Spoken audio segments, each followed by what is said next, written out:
You just heard Chris explain that this cold that we are stuck with, it's going to be around, and you may be taking a few extra peeks at your Coast TV weather app over the next few days, just hoping something changes or warms up.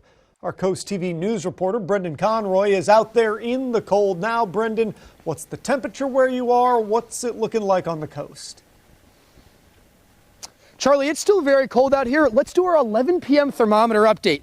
Right now, I've been holding this with my gloves, so it might be a little bit higher than it should be because of my warm gloves, but we're right below that 25-degree mark still. If you take a look at the area behind me, this is the problem people have with the cold. You can see sheets of ice, snow just frozen over, but the biggest problem is right here. If you can look closely, this black ice, the stuff that you can't see, it blends into the pavement and it makes you slip.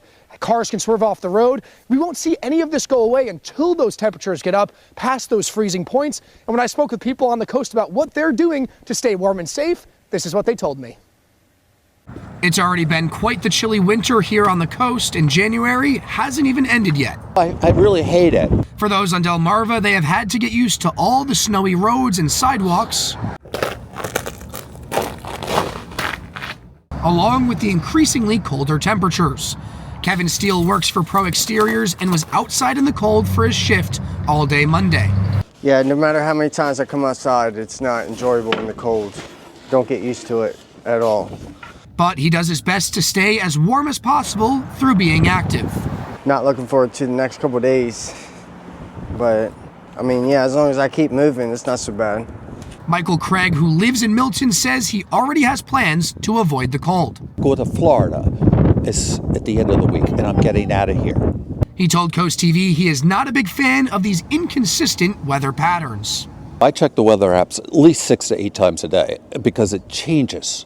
Take a look at the thermometer we got from the weather desk. It's right above that 25-degree mark, so temperatures are still very cold, and that's leading to this. If you take a look behind me, all of these piles of snow have turned in from that soft slush that you know to the hard, stiff ice that's formed up, and it's so stiff, you can even pop a squat and wait for your ride. People move to the coast in part because we don't get a lot of this type of cold weather, but every now and then mercury does drop. And locals in the area told us they are doing their best to stay warm and bundled up through these next few days.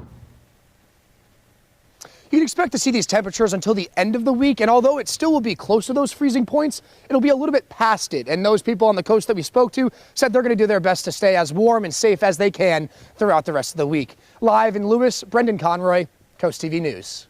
I think my favorite part of that story was the guy going, I hate it. I get it, man. I understand.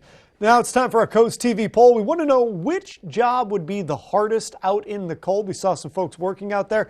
Let's take a look at some of the results. Here is what we've got. This was pretty close. Waterman getting 38%. That is your leader. Construction work, though, at 34%, right behind them.